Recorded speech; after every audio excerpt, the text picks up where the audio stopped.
les combats continuent de faire rage autour de la ville de Bakhmout, dans l'est de l'Ukraine. Les équipes médicales ukrainiennes prennent en charge des blessés transportés de la ligne de front vers les hôpitaux de la ville. Ces derniers jours, les allers-retours se sont intensifiés. Depuis cet été, l'armée russe essaye de conquérir Bakhmout, une ville de 70 000 habitants, aujourd'hui en partie vidée et détruite par les bombardements. Mais la résistance ukrainienne, associée à un terrain boueux, l'empêche de faire des avancées significatives. Le ministère russe de la Défense a toutefois revendiqué ce mercredi la prise de 3 villages près de Bakhmout.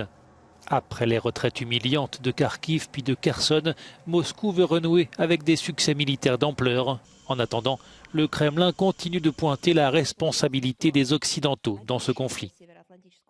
La promesse du bloc de l'Atlantique Nord de continuer à fournir une aide à l'Ukraine aussi longtemps que nécessaire montre que les Occidentaux cherchent l'escalade du conflit et la déstabilisation de la situation sur le continent européen, souligne la porte-parole du ministère russe des Affaires étrangères.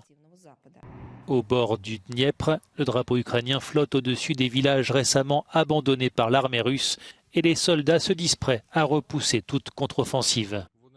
Ils peuvent essayer de nous attaquer, mais ils ne réussiront pas, car nous sommes là, dit ce soldat ukrainien.